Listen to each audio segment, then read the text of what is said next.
Good afternoon, everyone. Today, I'd like to share my experience visiting one of Surabaya's most unique and peaceful landmarks, the Sanggara Agung Temple. I recently visited the temple there myself, and today I'll be retelling my experience through a few photos I managed to capture. Before visiting, I had seen many pictures online showing a grand seaside temple surrounded by the ocean. But today, when I went there, I was surprised to see the sea had completely dried up. Even so, the temple had looked just as beautiful, if not more unique than I had imagined. When I first arrived, the atmosphere felt calm and welcoming. The courtyard in front of the temple was wide and open, surrounded by green trees and that offered some shade from the bright hot sun. The main temple stood right in the center, with golden rooftops and bright red pillars that glowed under the sunlight. From where I stood, it looked like the roof was shimmering. It was a simple but beautiful, a combination of color, light, and structure that made the temple stand out. Even though it was a quiet day, there were still a few visitors that walking around.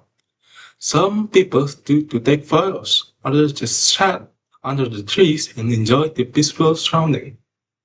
Despite being in Surabaya, which is usually full of traffic and noise, the temple felt completely peaceful, like a world of its own. I didn't go inside. I didn't go inside the temple, but even after spending some time in the courtyard, I walked toward the back area of the temple, where are the famous statues of the goddess Kuan Im, goddess of mercy, stands tall. The statue was truly magnificent. She stood gracefully on a platform, surrounded by two large dragons and several guardian statues. But what surprised me the most was that the sea behind her had dried up. In most photos, this statue is shown rising above the ocean, with waves crashing below it.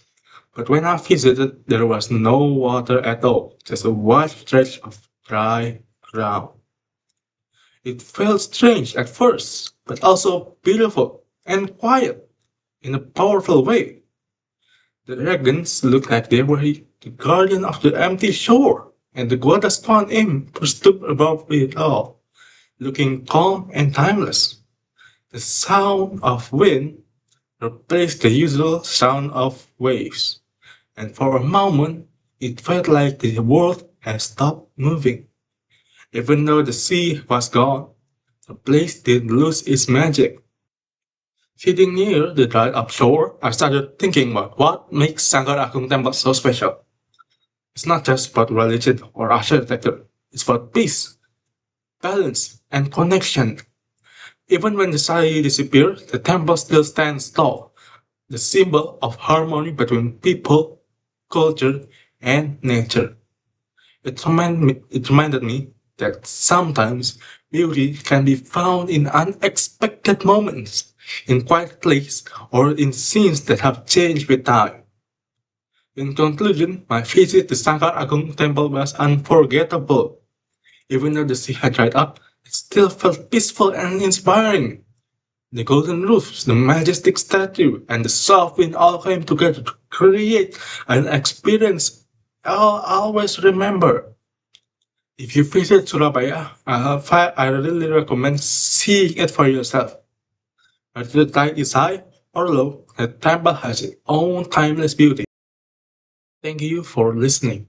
I hope my story helps you imagine what it felt like to stand there, surrounded by art, culture, and calmness.